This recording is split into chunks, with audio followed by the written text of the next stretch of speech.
All right, it's 12 o'clock. I think we are live. Yes, we are live. And so if you are joining us here today or just now jumping on, we're so excited that you're here. Would love to know who you are. So throw in your name and where you are joining us from. My name is Morgan Adams. I am in Austin, Texas. I am the Vice President of Seller Shield and here to help make this a great webinar experience for you. And today our presenter is Bo Blackburn, who is the founder and the COO of Seller Shield, also real estate attorney extraordinaire, and will be sharing with us today our presentation on anatomy of a lawsuit. So I will go ahead and pass it on to Bo. Hello, everybody. Good morning, good afternoon, depending on where you are. I see we've got people chiming in from a bunch of different locations. I just saw somebody from Montana, New York, and I think California, if I saw that right. So welcome, welcome, welcome. We're going to spend a little time with you today talking about a really fun stuff, lawsuits. If y'all were all here, I bet I would be getting a lot of fake applause to talk about lawsuits. But we're here today to talk about something I call the anatomy of a lawsuit. And obviously I'm taking a little liberties with the college course thing, the anatomy of this, the anatomy of that. But at a really high level, what we're going to do today is we're going to talk about what a normal residential real estate lawsuit looks like. We're going to break it down into its core elements. And we're going to give you a few pointers on how to never end up in a residential real estate lawsuit. So that's our high level goal today. Before we do that, let's talk a little bit about me so you can understand, should I really listen to this guy? Does he know anything about lawsuits? So let me tell you a little bit about my background. I'm a roughly, almost 27-year lawyer now. And most of the time I've been a lawyer, I have been representing real estate agents and brokers in the state of Texas and helping them when they find themselves in a residential real estate lawsuit. In addition to that, I am the founder of Seller Shield, which is sole purpose is to help real estate agents and sellers avoid being in lawsuits. And then I finished my term on the what's called the Broker Lawyer Committee. That is a committee within the Texas Real Estate Commission, TREC. It is a committee that is responsible for promulgating new forms and maintaining existing forms that are required to be used in the state of Texas to handle real estate transactions. If that's not enough, I hope that is, but if that's not enough about background for me, my father is a real estate broker. My mom, very briefly, was a licensee with my father until they decided that they couldn't work together. So if that's not enough, my wife is a real estate lawyer, and she owns and operates about 10 different title companies in the state of Texas. So in the Blackburn family, we pretty much eat, sleep, and then dream about real estate. And I'll tell you what we've been dreaming about lately is lower rates. I suspect I'm probably in good company there. But we're all doing, we're surviving until the rates come back. So that's a little bit about me. Now a little bit about anatomy of a lawsuit. And let me flip the switch here. Make sure I'm doing that right. Okay, y'all heard that. So just super high level here. I know this is me kind of preaching to the choir, or it's definitely me preaching to the choir. We have seen a rise at Seller Shield. I've seen it in my law firm. My wife's seen it in her title companies. My dad's seen it at brokerage. And I bet you guys have too. We've seen a rise in mediations and disputes related to home sales, really starting, and this is no surprise for anybody who's been in the industry and understands how this happens, really when the shift happened. When we went from hyperdrive right after COVID to downshifting in late 2023, to kind of where we are now, we started to see a rise in disputes, which is totally normal. Like I said, I've been doing this almost 27 years, and there's always a baseline level of disputes and lawsuits and residential real estate transactions. But what happens is sometimes we see a big spike in lawsuits, and there's a couple of things that causes that. The one that I want to reference and the one that I think we're living in now is anytime you have a big shift, blowing and going like we were in 2020, 2021, and 2022, and then the brakes come on. Well, that's almost always, and it almost always has caused a spike in claims. And then here's, just some data that you can see that demonstrates that. And then I can't help, but I love the one from Florida Realtors. Sue thy neighbor. Homeowner spats get nastier. That is so true, and I shouldn't laugh because it's not funny, but I love the way they phrase that headline there. What we're going to do here is hopefully put you in a position where you're not in one of those nasty spats. Okay, enough of that. Let me flip the switch here.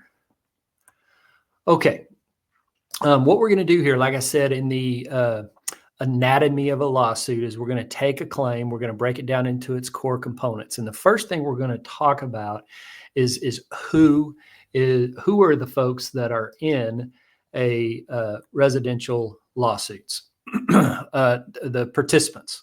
And the participants in a normal residential real estate lawsuit are, we start with the buyer. The buyer is the one who is almost always, and I mean almost always, we're talking like 99% of the time, the buyer is the one that feels aggrieved, feels like they've been wronged. They're the ones that is bringing the complaint. Well, who are they upset with? Well, the first person they're upset with is the seller. And I'm going to stop there for a second because I hope that just makes so much sense that everybody's like, duh. That makes total sense, because what you have is you have the seller selling their property. In other words, they're handing the keys to somebody else and they're walking away from their property and they get cash.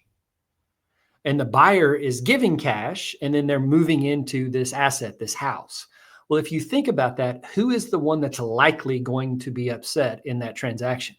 What does the seller have to be upset about after closing? They've given their keys, which they knew they were going to do. That they therefore have no more problems with that home because they don't live there, they don't own it. And if they received their cash, which they do, is a condition to handing over their keys, what in the world are they going to be upset about? Nothing. So think about it the other way. The buyer is typically borrowed money or written a check, and they've received the keys and they've moved in. Well, under that big picture scenario, who is the one that's most likely to be the problem, the one that's most likely to bring a claim? Well, it's obvious it's the buyer. And who are going to be the parties to that claim? Well, that should be obvious too. Who are the two parties to the transaction? The buyer and the seller. So I hope that's kind of, I don't know if you've ever thought about it that way, but I hope that's kind of a duh or an aha moment. Well, of course, the buyer is going to be the one that's going to bring the claim. And of course, the seller is going to be the one that they're going to be mad at. It just makes logical sense if you really think about it that way. Okay, who are the other participants? The normal sort of secondary people that the buyer is mad about is the listing agent / listing brokerage, the brokerage that represented the seller. Then right after that, if we had a hierarchy, seller would be at top, listing brokerage would be number 2, and then the buyer's broker would be number 3, and then a distant fourth would be the home inspector, and they're a distant fourth. And we'll get into why those parties are brought in a little bit, but those are the participants. Now let's talk a little bit about the typical factual scenario. And I think I'm going to go back one here. Yeah. The typical factual scenario that we see in the dispute is you have a normal transaction where a buyer and seller close and really nothing out of the ordinary happens. I'm going to pause for a second and let that sink in, because that should alarm you a little bit. I bet most of you would go, well, what do you mean? It's a normal transaction and nobody's really upset. Yeah, that's our typical start of a residential real estate lawsuit. So the buyer closes, moves in, and lives in the property for some period of time. Then after some period of time, they discover a property defect. And this concept of a property defect is really important in understanding how these claims arise and understanding how to avoid being dragged into one. Some type of property defect, and there's all, I mean, you can imagine, you guys are in the business, there's all different kinds of property defects. There's roof leaks, there's water penetration, there's from rain, there's plumbing problems, there's mold, there's foundation problems, you name it. I mean, you guys know how many property defects there are with the home. So there's the buyer moves in, lives in the house for some period of time, and at some point discovers a property defect. that they claim the seller and the listing agent knew about and failed to disclose it. That's the core factual dispute that I've seen in the last 27 years as a lawyer representing agents and sellers. And that's what we at Seller Shield try to help our sellers and their listing agents avoid. But that's our typical factual scenario.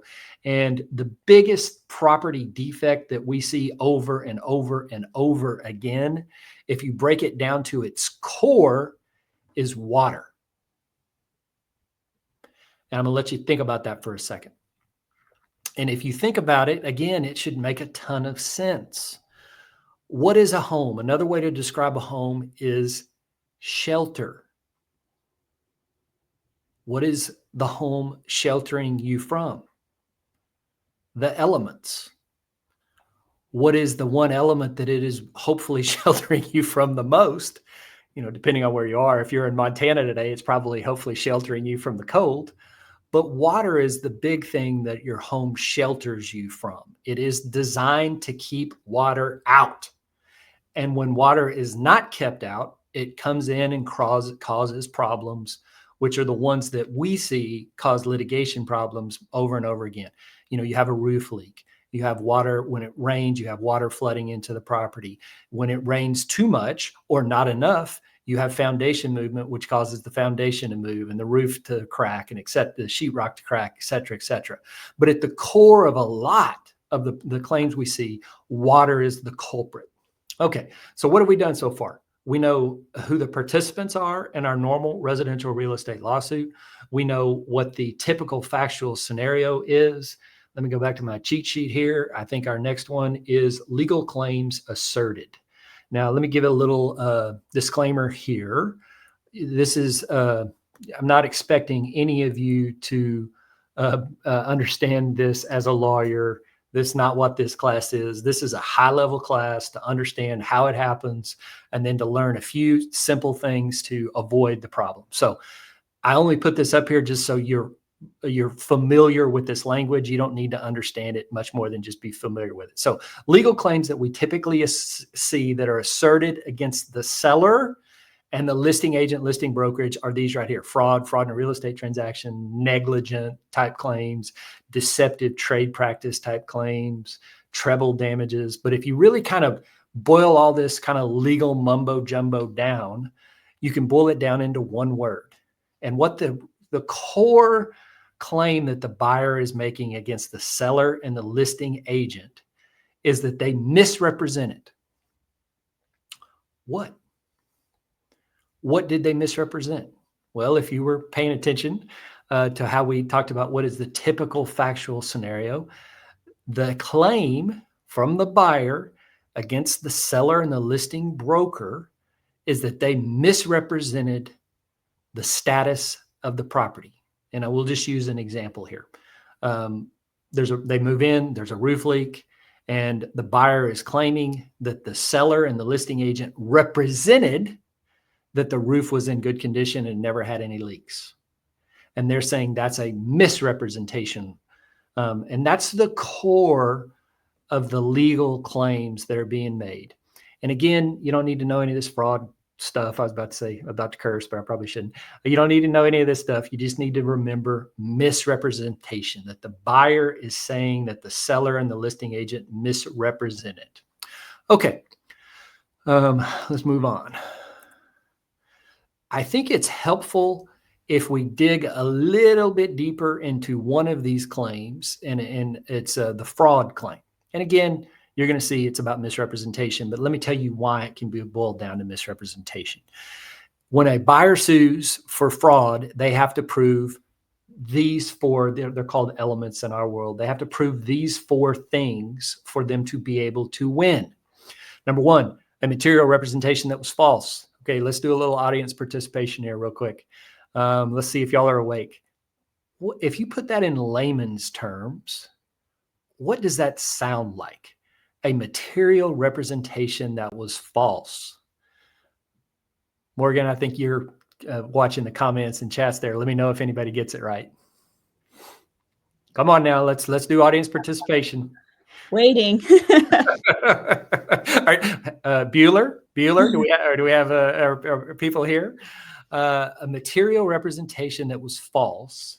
I'm going to tell you. I'm going to give you the. I'm going to give you the short version. There you go, Leslie Wright. There you go. Thank you, Leslie. It sounds like a lie. A material representation that was false. So why do I want to drive that home? The reason I want to drag that home is I want you to get a little flavor of what these claims are like to be a seller or an agent that's brought into one. And what I'm talking about is the buyer is saying that you're a liar. And that's what they get up in front of the judge and the jury and say.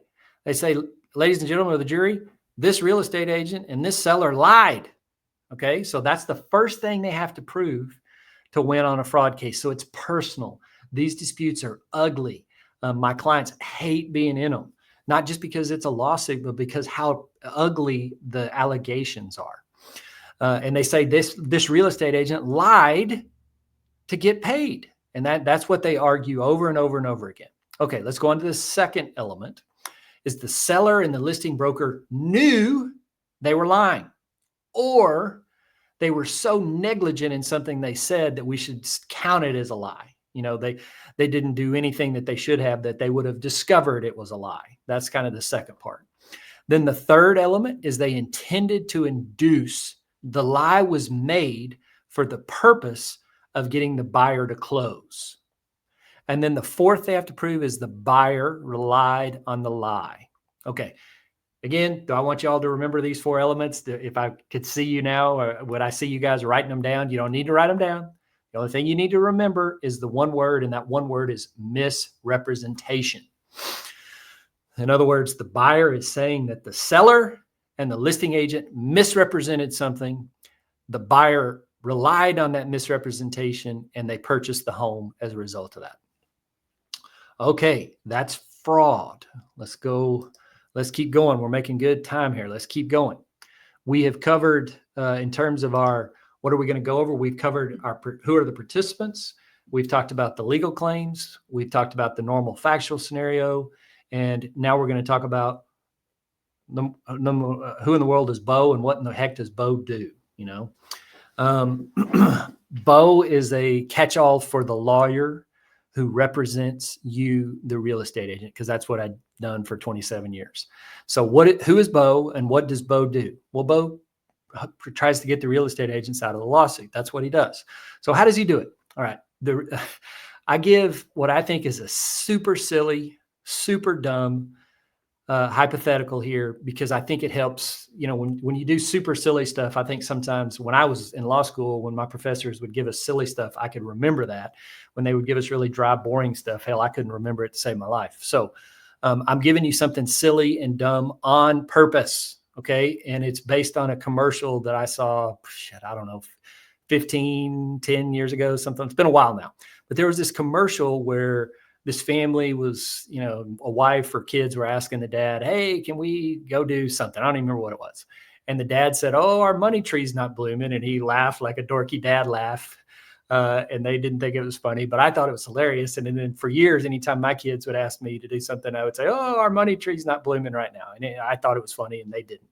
But that's the background for this money tree thing. Okay, so what is our hypothetical? Our hypothetical is you have a inspection, a pre-closing inspection occurring at a property, and the people that are present at the inspection are the inspector and the buyer and the seller. No one else is there. And at some point during the inspection, the buyer and seller, they sit down at the kitchen table and they're, you know, talking about the house, talking about life, talking about their families. And at one point the seller goes, you know, did my real estate agent tell you about the money tree? And the buyer goes, no, I don't know anything about your money tree. In fact, I don't know what a money tree is. And the seller goes, oh, it's fabulous. Every spring it blooms $5 bills. I love it. I've actually hired an arborist to see if I can, pull it out and take it with me to my next house. But unfortunately, you can't transplant it. So it's one of the things I love about the house, and it's one of the things you're going to love. And the buyer goes, well, that sounds pretty good. I'd like to have a tree that blooms $5 bills. Sounds great. And they, start talking about other stuff. Again, I told you I could see Morgan laughing. It's dumb. It's supposed to be dumb. It's going to illustrate a point. All right. So transaction closes, and it's a normal transaction that closes. Buyer moves in, and this is in November. Buyer moves in, and not really, the tree's not blooming. Of course, there's no $5 bills on it because it's November. Well, November goes by, December goes by, January, et cetera, et cetera.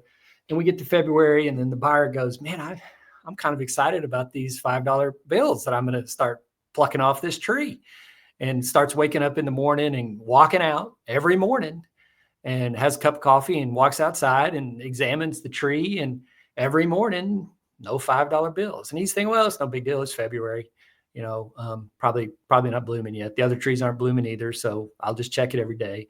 And lo and behold, March comes and goes. No $5 bills. Other trees are blooming at this point. April comes and goes. No $5 bills. And every single morning, first thing the seller, the buyer who's moved into the house does, gets a cup of coffee, walks outside, and is disappointed every single morning.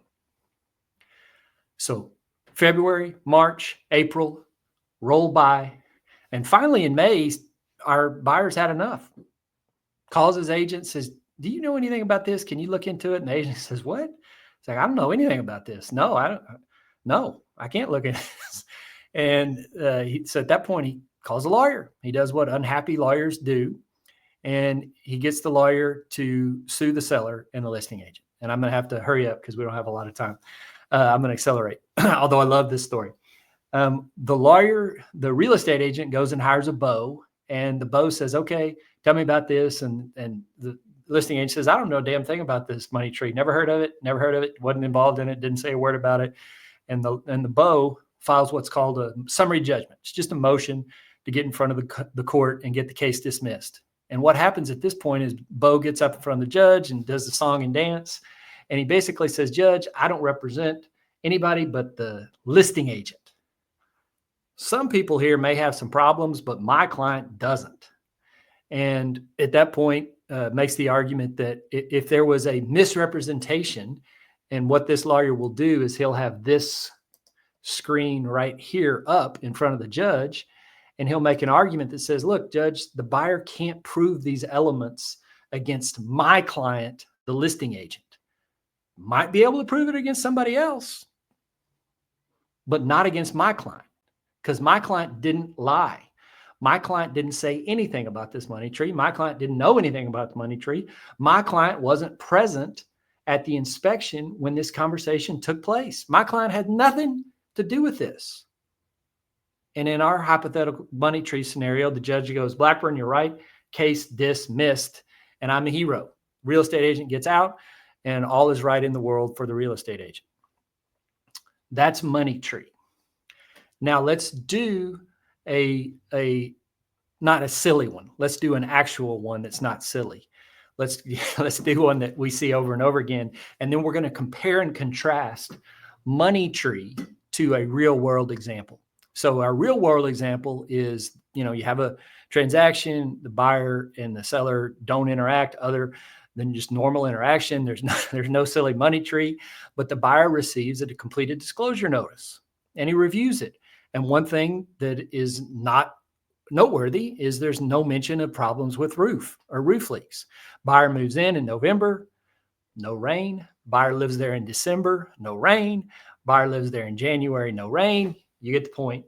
We roll around to March or so and we start getting some real rains, and lo and behold, the roof leaks. Our buyer wakes up with a roof leak on day one, wakes up with the same roof leak on day two, et cetera, et cetera. They live with it. The point is they live with the problem and they become very frustrated by the problem. And they, get their agent involved, no satisfaction. And then they go to a lawyer and then they sue the seller and the listing agent. And again, Bo represents the listing agent, and Bo says to the listing agent, hey, I'm going to do money tree. I'm going to file a motion for summary judgment. I'm going to show the judge that you shouldn't be involved in this. I'm going to make this argument. And Bo gets up and makes this argument and says, Judge, my client, blah, blah, blah, just makes the money tree argument. My client didn't make a representation about the roof. My client didn't know anything about the roof. My client never discussed the roof with the seller or the buyer. My client had no communication with the buyer or their agent about the roof. So, there may be somebody here that has a problem, Judge, but it isn't my client. And then what I do is I pivot and I talk about the disclosure notice, and I point out some key facts about the disclosure notice. And I'd love to do some give and take, but we don't have time. What I argue about the disclosure notice is two key things. Number one, I say, and I make a big deal of this. I'm very theatrical when I'm in front of a judge. I make a big deal and I say, Judge, what's this dadgum thing called? And I pause and I go, Judge, this is called the seller's, and I pause again, disclosure notice. Judge, what is this thing not called? Do you notice, Judge, that it's not called the seller and the real estate agent disclosure notice? And for our friends that are in California, I know this doesn't fully translate for you guys, but it does for everybody else. Sorry, California. And I make that argument to point out that if there is a misrepresentation, that the misrepresentation is made by the seller and not the agent. And that's the core point I want to get across. And there's other things I can say, but we don't have time to go into the weeds on that. So that is what I want to get us to our takeaway. Our takeaway here is when you are a listing agent and you're representing a seller, you need to make sure that you are not making a misrepresentation about a property defect. And we need to understand, where do representations come from about the property? Because if we know where they come from, then you may have a red flag going off in your head, and you go, okay, I need to be really cautious when I'm dealing with this. Well, most representations about the property come from the disclosure notice. And the disclosure notice almost always is supposed to be filled out by the seller. So our key takeaway is make sure that you don't do anything that can make you be attached to the disclosure notice. And what I'm talking about is, number one, don't fill it out. Years and years ago, we had agents that were literally filling out the disclosure notice for their seller. Don't be present when it's filled out, and do your best to have nothing to do with it being filled out. So we're running really short on time, so I'm going to transition, because that's a good launching point to transition to talk about why seller shields exist. Because the reason it exists is to address this very issue that we've spent the last 27 minutes on. The reason that we have our disclosure tool with Seller Shield is to separate you, the agent, from the one document that causes problems for both the seller and you, the agent. So we want to be able to put the Bos of the world in a position for you, the real estate agent, to protect you from these types of claims. So our disclosure tool, our gold standard disclosure process, think TurboTax, but instead of for taxes, it's for disclosure documents. We have, example answers, we have tips, definitions, etc. When we guide the seller through the disclosure process, think about that as doing two things.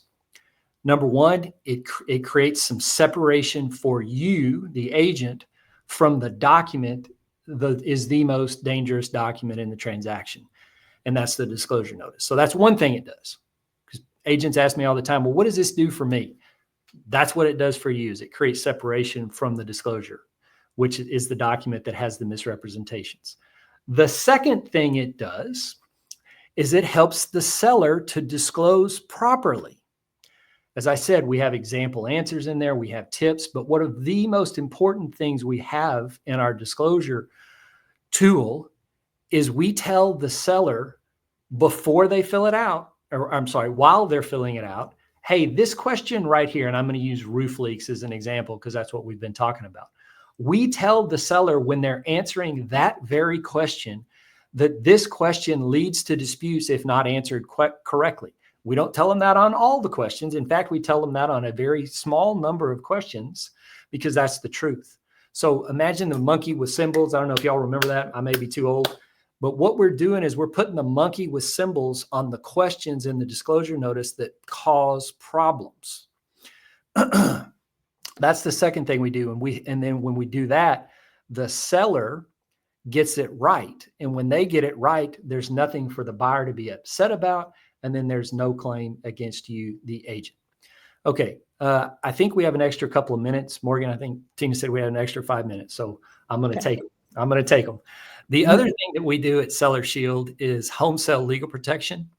Think E&O. As you guys know, y'all have E&O to protect you from claims. The seller has no protection from claims. So what we do at Seller Shield is we offer something called home sale legal protection to give the seller some protection from claims regarding the sale of their home.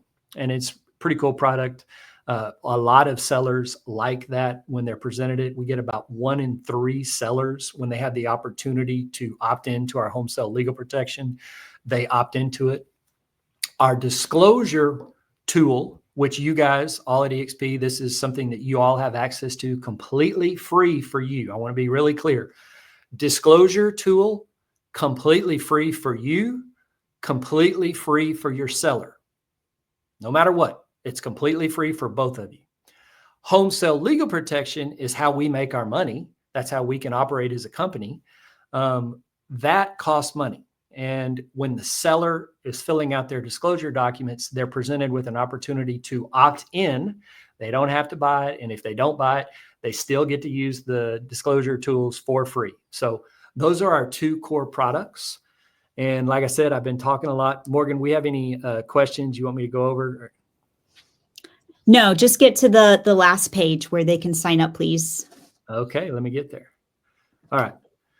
Whew, that's a mouthful. I appreciate, I think I did see a good question about how long does the buyer have to bring their claim? That's a little bit different in which jurisdiction you are across the country. But generally speaking, you have between 2 and 5 years. Again, it's different for the claim that you're bringing, and it's different in the jurisdiction that you're in.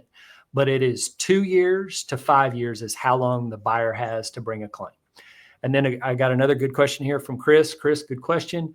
How much is the legal protection? How much does it protect the seller? We have a couple of different options that the seller can select. They can purchase up to $30,000 of protection for about $250, or they can purchase as much as $75,000 for about $1,000. So we give the seller an opportunity to pick how much protection they want. And obviously the price is different. You know, the less protection you get, the cheaper it is. The more protection you get, the more expensive it is. And we allow the seller to either take the cost of the home sale legal protection plan. They can either pay us directly at the time that they select it, or they can take it out of their closing proceeds. Thank you, Chris. Good question. All right, guys. Tina was very kind to give us an extra 5 minutes. I took it. Thank you so much. Unless we have any other questions, we're going to wrap up. All right. I hope you all go to Seller Shield and create your account. If you haven't done so already, if you have a problem, you can chat with us on our website. You can email us. We are also in Workplace, so you can message us. I mean, there's so many ways to get a hold of us because we want to help you get in and start using it. And because I know some of you are thinking this, I'm going to tell you, we are integrating with SkySlope, and that is coming very, very soon. We are in works with them right now. And I believe it should be live for all of you in March. So we're super excited about that. So you'll be able to use it directly from SkySlope, or you can just go into Seller Shield, and it's super, super, super easy to use. Takes less than 90 seconds to send your sellers the disclosures. So if you have any questions, you need a demo, you can't get in, reach out to us because we want to help you and help separate you from the disclosure and give your sellers all that they need to reduce lawsuits and mediations. And that's it. We are out of time. Thank you so much, guys. Thank you.